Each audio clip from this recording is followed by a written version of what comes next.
Everybody here should see what you actually are. I'm not fighting you. Say it louder. Let your daughter hear it. Go home, Tristan.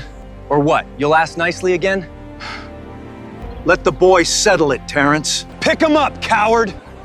The gloves dropped onto the grass in front of a man nobody in the neighborhood had ever heard raise his voice. To everyone gathered on that green, Terrence Maddox was a quiet single dad who worked from home and tried to stay out of trouble. Tristan Bellamy mistook that silence for fear, and his father had spent the entire summer feeding that assumption. But Terrence never focused on the young fighter's face. He studied the hands, the weight shifting onto the back heel, the posture of a man counting seconds instead of testing courage. Just how badly had Tristan misunderstood the man in front of him? If stories like this stay on your mind long after they end, consider subscribing before we continue. It costs you nothing, and it helps keep these stories coming. 4 months before those gloves ever touched the lawn, no one on Ashcraft Lane could have told a stranger much about Terrence Maddox. They knew he was 45, kept his grass trimmed, kept his garage door shut, and handled something involving security systems from a home office. They knew he had a daughter. Beyond that, the neighborhood had labeled him quiet and moved on, which was exactly the life he had spent 3 years creating. The truth was tucked inside one drawer. In the desk in his office, beneath a folder filled with client contracts, held a letter written in Rachel's handwriting. It came from the final month, when she had still been strong enough to write. She had been sick for a long time before the end, and she used those weeks to say things carefully instead of rushing them. Terrence had read the letter so often he could repeat every word, yet he still pulled it out and read it again, because remembering the words was not the same as hearing her voice. One line had guided the last 3 years of his life more than anything anyone had ever said to him. Do not let the war become the thing that defines you in her eyes. He treated it like an instruction and followed it the same way he had followed every instruction ever given to him, completely. There were no medals anywhere in the house, no photos of him in uniform, no unit plaques, no folded flag, and no stories told over dinner. He had also never told anyone on that street about the 16 years he spent in the United States Navy, men he had led, or the fact that during part of that time, he had commanded a SEAL element carrying out work nobody ever wrote about afterward. Sierra knew only a brief version. She knew her father had served overseas and that he hated questions about it. By 16, she had stopped asking, not because she no longer cared, but because she understood what the silence cost him. That spring, something arrived that mattered more than pride, and its name was Ridgeline Health. Terrence had been pursuing a consulting contract to overhaul physical security across 4 regional hospitals, renewable for 3 years. The work was hardly exciting. It meant access control procedures, employee screening, and lockdown planning, and it would have paid every dollar of Sierra's college tuition without her ever needing to submit a loan application. The file rested in a plain folder on the corner of his desk, because the final step in the process demanded caution. Ridgeline conducted a complete background check on every consultant granted unescorted access to its facilities, and its policy was direct about one requirement: no unresolved legal or civil disputes involving the consultant. Nothing filed, nothing pending. Terrence had read that clause twice when it came in, and barely thought about it, because for 3 years he had lived as a man with nothing anyone could report. The Bellamys arrived during the first week of April. Preston Bellamy purchased the big property to the east, a house that had remained unsold for 11 months because of its price, and he paid for it in a way that gave the neighbors something to talk about. He developed commercial real estate. He served on committees. He carried himself like a man who had never needed to raise his voice, because rooms usually shifted around him before he ever had to. His son moved in with him, Tristan Bellamy was 22, held a black belt in karate, had trained Brazilian jiu-jitsu for 6 years, and had won all 3 of his amateur mixed martial arts fights. The ability was real, and that was what people tended to underestimate. He could move. He could read another man's body, and by 22, he had spent more hours on the mat than most men devoted to anything. The problem was what he had learned alongside that skill. Preston had raised him on one principle, repeating it so often that it no longer sounded like an opinion, and had begun to sound like a law of nature. A Bellamy was never allowed to appear weak. Under that rule, arguments were never just arguments. They became contests, and each contest needed a winner and a loser. The boy had never been shown another option. The gym where he trained was 20 minutes south, a low brick building with a hand-painted sign, run by Warren Keats, a 63-year-old man who had taught in that same room since before Tristan was born. Keats had written him up twice that year for excessive force with training partners. One incident was a takedown that left a 19-year-old's shoulder in a sling for a month. Tristan signed both reports without protest, and Keats found that silence more troubling than an argument. After the second incident, Keats kept him after class, sat at the edge of the mat, and finally said what he had been trying to tell him for months. "You're training to beat people," Keats told him. "In this room, we train so we don't have to." Tristan grabbed his water bottle from the bench and smiled as he walked out. "That sounds like something you tell the guys who lose."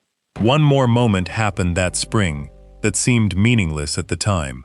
On a Tuesday morning in late April, Terrence stepped outside to check the mailbox in a t-shirt and yesterday's jeans when an older man came down the sidewalk with a gray-muzzled retriever on a leash.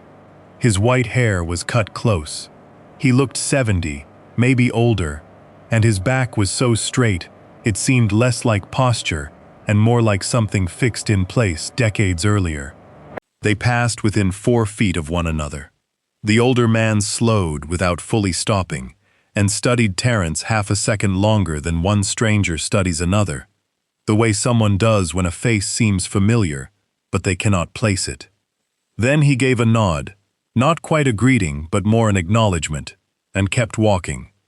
Terrence collected his mail, went back inside, and shut the door with more force than necessary. He did not go back outside that morning. A week later, Denise Alcott from across the street casually mentioned that the family at the end of the block had a relative staying with them through the summer. Some uncle who had retired and seemed unsure what to do with his time. Terrence said that sounded nice, and went back to clipping his hedge, and the comment disappeared into everyday sounds of a neighborhood in spring. The real trouble began on Saturday afternoon in May. Sierra was washing the sedan in the driveway, with its doors open and music playing loudly enough to carry to the street, something she had done most Saturdays for 2 years without a complaint from anyone. Tristan crossed the property line in workout clothes and told her the music was disrupting his session. She kept scrubbing with the sponge and told him he was free to close his own windows. What happened next lasted about 4 seconds. He reached through the open door and turned the volume down himself. When she came around the hood, telling him to get out of her car, he grabbed her phone from the seat and tossed it underhand into the street. It slid 12 feet and came to rest face down beside the storm drain. He never checked where it landed. He watched her instead, waiting to see what she planned to do about it. Terrence had been standing at the front window with a mug in his hand for the final 30 seconds of it. He stepped outside and walked down the driveway without rushing, and he never moved toward Tristan at all. He passed both of them, went into the street, crouched down, picked up the phone, checked the screen, and placed it in his daughter's hands. Then he turned and looked at the young man for the first time. "Apologize to her," he said.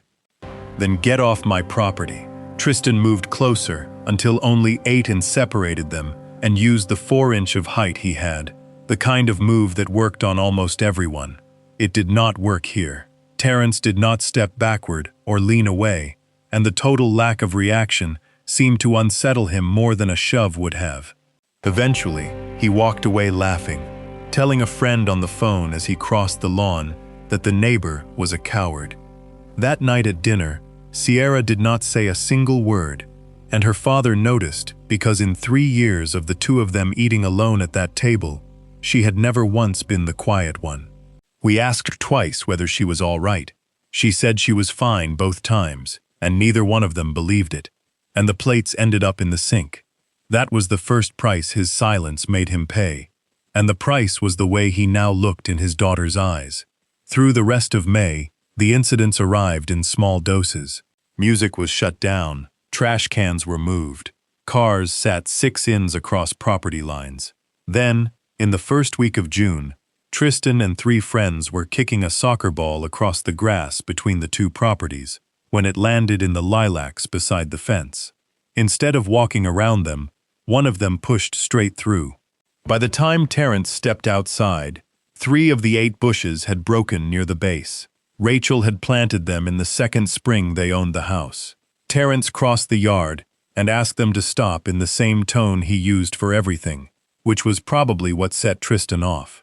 Tristan stepped over the low rail fence into the Maddox yard, grabbed a fistful of Terrence's shirt at the collar, and shoved him backward like a man pushing someone he had already decided could do nothing about it. Terrence's body reacted before his judgment could intervene.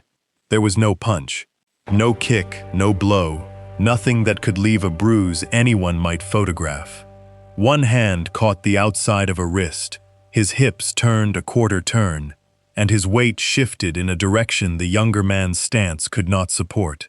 And suddenly, a black belt was down on both knees, in the grass, in front of 3 men he trained with. It lasted less than 1 second, and what happened next was what mattered. Terrence released him immediately. He did not keep the hold, did not stand over him, and did not look at the others. He lowered his hand and offered to pull him up. Tristan knocked it aside and stood by himself, his face turning a color none of his friends had seen before because he had not been beaten.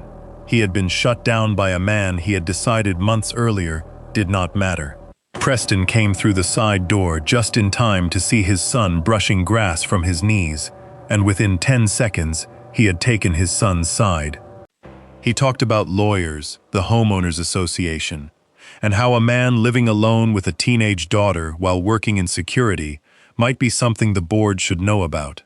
Terrence said nothing, walked inside, and shut the door. That ended the daylight part of it. What followed happened after dark in the Bellamy's front room, and it caused more damage than anything that had taken place on the lawn. Preston stood by the window with a drink in his hand, staring toward the fence line, while his son sat on the arm of the couch holding a bag of ice against a wrist that did not actually need it. What Preston recognized on his son's face was not pain, it was shame, and he had spent 22 years teaching the boy that shame was the only wound that mattered. "You understand what happens if it ends here," Preston said without turning.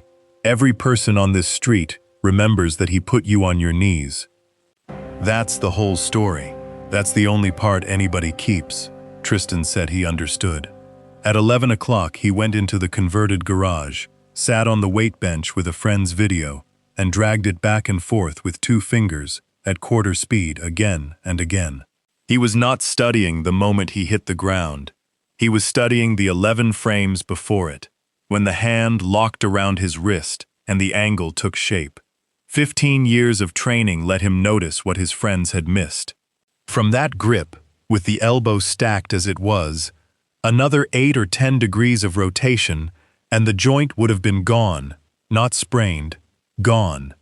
Yet the rotation had stopped intentionally, at exactly the point only someone who knows where the edge is can find, and had already chosen not to cross. He sat in the dark garage with the phone lighting his face, and could not make the image fit anywhere. In the world his father had spent a lifetime explaining, there was no reason for a man with an advantage to choose not to use it. There was no version of strength that looked like that. So he did the only thing he could. He closed the video and told himself it had been a cheap grab, a lucky move. something that would never happen twice. The question remained anyway. It stayed unanswered in the back of his mind all summer, and it would become the last thing he ever said to Terrence Maddox. Preston never crossed the fence again after that night. What came instead arrived through the mail slot and the association portal, one piece at a time, written in the polite institutional language of a man who had never needed to threaten anyone directly. A complaint about music playing in the driveway on weekends. A complaint that the rail fence stood 4 inches above the permitted height, though it had been that way for 9 years. A complaint about the sedan touching the apron, and another about weeds behind the garage. Then, midway through July, Preston filed a civil nuisance action in County Small Claims Court, naming Terrence Maddox and accusing him of a pattern of threatening behavior toward neighbors. He sought $400 in damages, and that was the point. The money had never mattered. What he wanted was a case number, a public docket, and a dispute that could stay unresolved for as long as his lawyer kept it open. He brought the filing to the association meeting on the 3rd Thursday of that month, held in the clubhouse with folding chairs, a coffee urn, and a ceiling fan that clicked. He never raised his voice once during those 12 minutes. He came with a folder, photographs marked with dates in the corners, and a typed timeline, and asked the board for only one thing, that they place a concern in the record so that if anything else happened, there would at least be a history. That was the sentence that made the strategy work, and everyone in the room understood why beneath the words. No one had to accuse anyone of anything. No one had to be the person who said it aloud. They only had to agree that adding a note to a file was a small thing, and small things were easy to approve. Terrence sat in the back row with his hands on his knees and listened as people he had waved to for 9 years decided that a note on record was reasonable. Some of them stared at the floor while it happened. A few nodded because Preston's company leased retail space from one of them, had sent a roofing job to another that spring, because their sons trained at the same gym, and because agreeing was easier than pushing back. Denise Alcott sat in the 3rd row with her purse on her lap and stayed silent, which was what most people did, and nobody paid much attention to her either way. Terrence went home and told his daughter nothing about it. That was the second thing his silence cost him. This time, the price was a case number carrying his name in a public county database. For the rest of July, Tristan played his part publicly. He posted about the neighbor who had attacked him in his own yard, and at the gym he told the story to anyone willing to listen, with one change. He claimed the whole thing had been a cheap shot from behind that he never saw coming. He repeated it often enough that he seemed to start believing it, which is what happens when people need a version of an event more than they need the event itself. What he openly said he wanted was a fair one in front of everyone with somebody recording. The call from Ridgeline came on a Tuesday afternoon in the final week of July from a woman in vendor compliance whose voice carried the apologetic tone of someone delivering procedure rather than opinion. Their screening had found an open civil action naming the consultant, and under Section 4 of the standard terms, she could not move the file forward until it was resolved. She carefully explained that the contract had not been canceled. It was on hold pending clarification, and she was sure everything would sort itself out. Terrence thanked her, then placed the phone beside the plain folder on the corner of his desk. He understood exactly what had happened, and he also knew no lawyer alive could ever prove a $400 nuisance claim had been filed specifically to appear during a hospital system's vendor screening. Preston had never laid a hand on him. Preston had never needed to lay a hand on anyone. The lilacs were already gone, and now 3 years of tuition sat on somebody's desk, waiting for clarification, while Terrence still told no one what any of it had cost him. That was the third price, and the first one measured in dollars. His daughter, meanwhile, had spent the entire summer watching with the attention of a 16-year-old who had realized the adults were not going to solve this. Sierra recognized the pattern before her father was willing to admit it. Every time he quietly took a hit, the next one became bigger. So she stopped waiting for him, and during the second week of August, she created a folder on her phone labeled only with the year and started filling it. She captured screenshots of the posts before they could disappear, along with the comments beneath them and the messages Tristan's friends were sending to students at her school. During the third week of August, she was at Lindenhurst Park when he cornered a 14-year-old boy against a fence over a bicycle left across a walking path. She stood behind a tree and recorded 51 seconds of a grown man telling a child what was going to happen to him. She saved everything and told her father none of it because she had decided that telling him was the same as throwing the evidence away. That was the fourth price, and it was the biggest one yet. His daughter had begun protecting the family alone because she no longer believed he would. Labor Day came on the first Monday in September, and the neighborhood held the cookout on the common green at the end of the lane. Long tables stood beneath the oaks, 2 grills were running, children played in a sprinkler, and by late afternoon, the sunlight stretched amber across the grass, while nearly 100 people were still there. Denise Alcott had her handheld camcorder out, as she did at every neighborhood event, and the only person who seemed to notice she was filming was Terrence, who registered details like that without trying. Tristan crossed the green with 4 friends from the gym behind him, and they spread into a loose arc without being told, the way people do after seeing enough footage of this kind of confrontation. 3 phones were recording before he reached the tables. Preston stood 30 feet away near the drink table with a cup in his hand, and moved neither toward his son nor away from him. Sierra stood 1 step behind her father's left shoulder, holding a plate she never got to set down. What almost nobody around those tables understood was that the young man approaching Terrence Maddox had not come there to win an argument. He had spent 3 months unable to explain those 11 frames of video to himself, and the only way he knew to make the question disappear was to play the thing out again in public, where the outcome would be recorded, permanent, and impossible to scrub backward and forward at quarter speed in a dark garage. Terrence did not reach for the gloves lying in the grass at his feet. What came next was about 2 minutes of a 22-year-old trying every tactic he could think of in front of a crowd. He opened with the familiar talk about cowardice. Then he mentioned Rachel and what a woman lying in a hospital bed must have thought, knowing the man she had married. Then he aimed at Sierra, saying loudly enough for the closest 3 tables to hear that her father was too gutless to defend his own name. Terrence turned to leave, placing a hand on his daughter's back to guide her away. That was when Tristan moved across their path and grabbed her arm to stop them.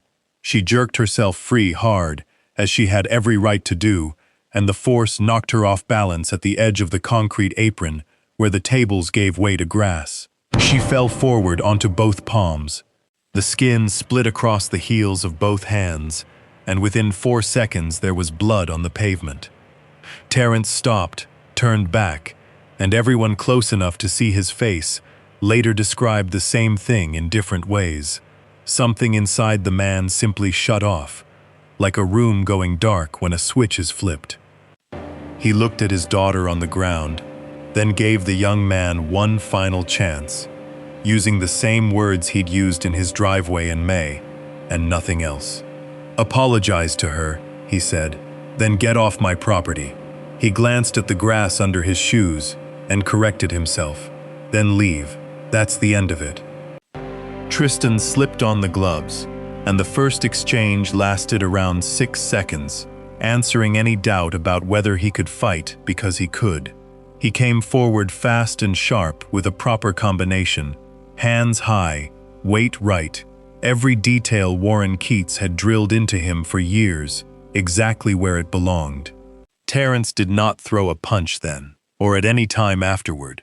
He moved outside the line, shifted the angle by roughly a foot, and let Tristan's momentum carry him 2 steps beyond where he expected to land, and the crowd reacted because he had missed something that looked impossible to miss. On the second attempt, Tristan committed even harder, and Terence stepped toward him instead of retreating, which was the one response no one had trained him to expect. He caught the elbow, turned the hips, and sent him into the grass using nothing but the speed the young man had brought with him. He did not go down after him. He stepped away with both hands open by his sides. "Stay down," he said. The spinning kick came next, and it was genuinely good, and it never reached its finish. Terence saw the shoulder begin to turn and moved into the dead space before the leg could develop real power. The kick came around and struck shin first against a body already inside its arc. Tristan lost his balance and dropped again. Terence moved back 2 steps and repeated it in the same flat voice, telling him to stay down. Then the boy shot for a double leg, his strongest discipline and his best opportunity. Terence rolled his weight over the attempt, changed its direction, and pinned him for 2 seconds before releasing him and stepping away. "Stay down," he said for the 3rd time. Somewhere during it, the crowd stopped sounding like one, because people were starting to realize what they were seeing. This was not one fighter defeating another. There were no punches, no signs of aggression, no effort to score, finish, or prove anything. The man moved like someone trained to shut down a dangerous situation in the shortest possible time, while very clearly, in front of 100 witnesses, deciding not to. Preston Bellamy shouted across the green in the voice he used to control a room. "Get up. Do not let this man humiliate you." Whatever remained of his son's restraint disappeared with that sentence.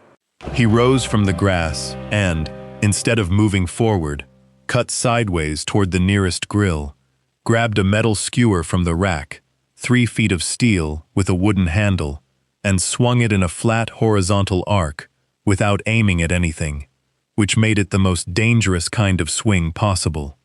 Terence told him to put it down and stay down, the 4th warning and the last. Sierra had been running toward her father from the tables from the instant the skewer came off the rack, and she ran straight into its path. What her father did took less than 1 full second, and afterward, no one could separate it into individual movements. His left hand landed on her shoulder and drove her clear of the arc while his right caught the swinging forearm. He stripped the skewer from Tristan's hand like taking a spoon from a toddler, dropped the young man face down onto the concrete apron, and folded both wrists into the small of his back. Not one movement was wasted. There was no anger visible in it either, and somehow that was what frightened people most. The green became completely silent. Terence knelt with one knee against a shoulder blade, told closest man to call an ambulance for his daughter's hands, and told the next closest person to call the sheriff's office, delivering both instructions in a steady, carrying voice. Nobody on that street had ever heard from him before. An older man stepped out from beneath the oaks and walked toward them without rushing. His white hair was cut close. His back stood too straight for a man in his 70s, and Terence had seen him exactly once before, on a Tuesday morning in April, walking a gray muzzled retriever on a leash. Back in April, only the face had seemed familiar. What identified him now was not the face at all. It was the form of the restraint, the precise position of the knee, and a command voice belonging to one particular branch of one particular service. Admiral Conrad Sutter, 31 years in the United States Navy, retired that spring and, staying with his brother's family at the end of the block, stopped 8 feet away and looked down at the pin. Commander Maddox Preston Bellamy stopped speaking halfway through a sentence about attorneys. 100 people standing across the lawn reached the same conclusion at the same moment, and Tristan, his cheek pressed against warm concrete and both wrists locked in a grip that had never tightened beyond what was required to hold him, finally understood the thing he had been scrubbing back and forth at quarter speed since June. There had been no trick and no luck. The man had been holding himself back deliberately from the first second, and he had just done it again 4 times in front of everyone. 2 deputies arrived within 9 minutes, collected the skewer, took statements from 11 people, and left with nobody in handcuffs, while paramedics were still treating Sierra's hands. Preston understood something too, which was that his son had lost on the one kind of ground where everyone could see it. So he returned to the ground he knew before the ambulance reached the end of the street. That night, he called the sheriff's non-emergency line himself, so his version would be filed first, had a lawyer working before midnight, and by 11 the next morning, a video was released. It lasted 40 seconds. There was no footage of a hand grabbing a girl's arm, none of the skewer being pulled from the grill rack, and none of a man saying "stay down" 4 separate times. It opened with a 22-year-old on the ground and a 45-year-old kneeling on his back. That was where it ended, and from there, it went where stories like that always go. By that evening, it carried a headline that moved faster than any correction ever could. Former Navy SEAL attacks local black belt fighter at family cookout. Within 2 days, the story had been turned completely upside down. Sierra walked into school on Wednesday with gauze wrapped around both palms and was recorded in the hallway twice before lunch. The woman from Ridgeline Compliance called Thursday, and this time, it was not a hold, it was a withdrawal, and she no longer sounded apologetic because there was no procedure left to apologize for. An anonymous report reached the County Child Protective Office Friday morning, and an interview was set for the last Wednesday in September. By the weekend, Preston's attorney carefully told a reporter, as speculation, that the community's real concern was untreated post-traumatic stress in a man raising a teenage girl alone. Sierra came into the kitchen the following Monday night, while her father stood at the sink running water over a pan he had already washed. The gauze was off by then, and the skin beneath it had turned the raw pink color that forms when scabs heal in patches. She stood across the counter until he turned off the water. What she said was not what he had spent 10 days preparing to hear. She told him she did not care that he had been a Navy SEAL and never had. What she could not get past was that the man she had lived with for 16 years had decided by himself that she could not be trusted with the truth about who he was. She had learned it the same way everyone else in the neighborhood had, standing on a lawn with blood on her hands while a white-haired stranger recognized a restraint hold.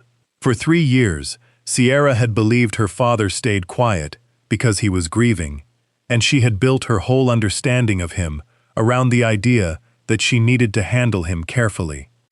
Now she realized she had been protecting a man she barely knew. Terrence went to his office, returned with the letter, placed it on the counter between them, and told her it was the last thing her mother had ever written and that he had never shown it to anyone alive. Then he stood there while his daughter read her mother's handwriting for the first time in 3 years. Somewhere in the middle of it, in his own kitchen with a dish towel still in his hand, he finally understood he had been following an instruction Rachel never gave. She had never asked him to erase himself. She had written that the war should not be the thing that defined him in Sierra's eyes. She wanted him to be more than one thing, but he had taken those words as an order to become nothing at all, and he had obeyed with the same absolute discipline he had once brought to orders far more dangerous. For 3 years, he had called that discipline. It had simply been easier to give it that name than to admit what it really was. While Sierra still held the letter, he told her the rest. He admitted that the silence had never been only about protecting her, and that much of it came from never truly facing the loss of her mother. Talking about the Navy meant talking about all the years Rachel had waited for him to come home, and talking about those years meant talking about Rachel, so he had locked the entire thing in a drawer and given that silence a respectable label. Sierra heard all of it, and did not excuse him. But she did not walk out of the kitchen either, and that was the only thing he needed from her. Conrad Sutter arrived at the house Tuesday morning, sat in the front room holding his hat in both hands, and presented two completely different offers as if he had placed them side by side on the table. The first was that he still knew people, because 31 years gives a man a certain kind of phone list, and if he made 4 calls, the story would reach a national desk by Friday, and Preston Bellamy would be finished within a week. He said it without pleasure, simply stating a capability. The second offer was far smaller. He could sit in a chair and describe exactly what he had witnessed with his own eyes on that green, nothing more, and let it carry whatever weight it had. He had seen everything from beneath the oaks. He had heard Terence tell the boy to stay down 4 separate times, and he understood almost exactly what a man with that kind of training could have done to a 22-year-old and had deliberately chosen not to do. Terence rejected the first offer, and the reason he gave was the only reason that mattered to him.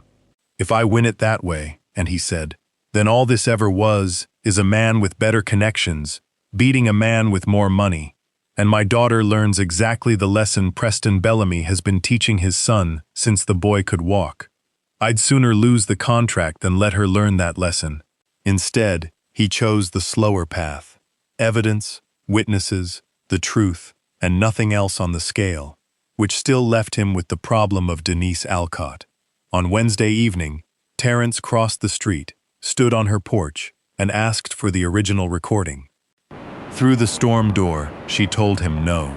Her husband had worked as a subcontractor on 2 Bellamy projects that year and was bidding on a third, and she said bidding the way people do when the word really means a mortgage and a daughter entering her 2nd year of college. He could have reminded her that in July, she had sat in the 3rd row with her purse in her lap while a room full of neighbors agreed to place a notation in his file. He left it unsaid, and later, he was never completely sure whether that choice came from decency or simple exhaustion. He told her he understood she owed him nothing, and that the county file would remain open until the next Wednesday if she reconsidered. Then he thanked her for hearing him out and went home. She came to his door Friday night at 8:45 with the memory card sealed inside a plastic sleeve, and before he could ask why, she explained. She had watched her footage more than a dozen times that week, and what kept her awake was not anything Terence Maddox had done. It was the 9 minutes and 40 seconds during which he repeatedly refused to do what was clearly available to him. Watching a man get provoked in front of 100 people and keep refusing to finish it was the most uncomfortable thing she had ever recorded, because it made everyone standing on that lawn and watching, herself included, look exactly like what they were. The interview took place in a county office with a laminate table and a window that would not open. The caseworker was a woman in her 50s who had obviously done this thousands of times and was no longer impressed by anyone. She moved through her questions in order. She asked about anger management. She asked about the 16 years, exactly what he had done during them, and how often he still thought about it. Without any cruelty, she asked whether a 16-year-old girl living alone with a man trained like that was living in a safe home. Terence answered every question evenly and never defended himself. He confirmed his service. He confirmed what he had done on the green. When she asked whether he had lost control at any point that afternoon, he told her that if he had, the young man would not have walked away, and that this was not a boast, but the entire reason he had spent 30 years learning not to. Then Sierra asked if she could say something, and the caseworker put down her pen. Sierra set her phone on the laminate table, opened the folder she had been building by herself since August, and presented it in order the way her father would have. The posts, the comments, the messages sent to people at her school, and the 51 seconds she had recorded from behind a tree at Lindenhurst Park. She explained that she had gathered all of it alone over 3 weeks without telling her father, because, at the time, She did not believe he would do anything with it. She admitted she had been angry with him for that, and still was. Then she told the woman across from her the one thing that ended the interview. "I've lived with him for 16 years, she said. In 16 years, I have never once had to wonder whether he was about to hurt somebody. Not even on the one afternoon when every single person watching would have understood it if he did." Denise Alcott's original recording reached the county and the sheriff's office that same week, all 9 minutes and 40 seconds of it, uncut. Conrad Sutter gave his statement and limited it strictly to what he had witnessed. Warren Keats, who had held 2 signed write-ups since spring, personally drove them over after seeing the unedited video twice in his office with the door shut. Within 9 days, the story had completely reversed. Tristan Bellamy was charged with assault with a deadly weapon. The plea deal he accepted in November brought 24 months of probation, 120 hours of community service, and mandatory completion of an anger management program before probation could end. His amateur sponsor pulled out the same week the charging documents became public. In a 2-sentence statement that never mentioned Tristan by name, Keats stripped the belt in the gym's front room while the class stood against the wall. What he said while doing it carried the same meaning as what he had told him there in the spring. "The belt proves what you can do." He told him, "What you do with it is the only thing that ever proves who you are." Preston Bellamy unraveled more gradually and much more completely. The 40-second edit and the 2 calls he placed to witnesses in the days after Labor Day became matters for the district attorney, and the phrases "evidence tampering" and "witness intimidation" appeared beside his name in a local paper. His position in the community collapsed, and the detail that revealed everything was who pulled away from him first. It was not the neighbors who had already disliked him. It was the people who had gone along, the ones who had nodded in the clubhouse in July and now desperately needed everyone to see them standing somewhere different. The nuisance suit was thrown out in October, and the house was listed at the end of that month. The county closed its file during the first week of November. Ridgeline called 11 days later and restored the contract with a January start. Sierra read the email over her father's shoulder and said it was the first time all year she had seen him get something back instead of lose it. None of that was what Terrence would have called the victory. The victory was that his daughter finally knew who her father really was. Not a legend. Not the unbeatable man, but a man badly hurt, who had made a serious mistake handling that pain and was learning to open the drawer again. Tristan approached the fence the morning the moving truck was loading. He came alone, no friends, no phone, nothing in his hands, standing on his side of the low rail while Terrence set a bag of soil on the other side. The question was the same one he had carried since a June night in the dark garage with a video at quarter speed. "You could have broken my wrist that day in the yard," he said. "And on the concrete both times, right?" Terrence did not deny it. He studied the young man, then nodded once. "So why didn't you?" "Because beating you was never the point," Terrence said. "I needed you to not be able to reach my daughter. The second that became true, it was over. There was nothing more to do." Tristan stood there and did not answer, because what he had heard did not fit the framework he had been given from birth. For the first time, he understood that he and Terrence had never actually been competing in the same contest. Tristan had been fighting to demonstrate that he was strong. The man on the opposite side of the fence had only acted when someone needed protection, and those were not different levels of the same thing. They are 2 different things entirely, and only one of them holds up after the audience goes home. He turned and headed back toward the truck without apologizing and without extending his hand, because he had not reached that point yet, and nobody in the yard pretended that he had. Terrence walked around back, where Sierra was kneeling at the end of the garden bed, replanting the lilacs. She had carried Rachel's letter outside that morning, inside a clear plastic sleeve, and placed it on the flat stone at the edge of the row, where the sunlight caught it. 3 of the 8 bushes had been broken near the base in June, and several canes were dead all the way down, but the roots beneath them were still alive, and that was the only fact either of them cared about. He knelt next to his daughter and began working.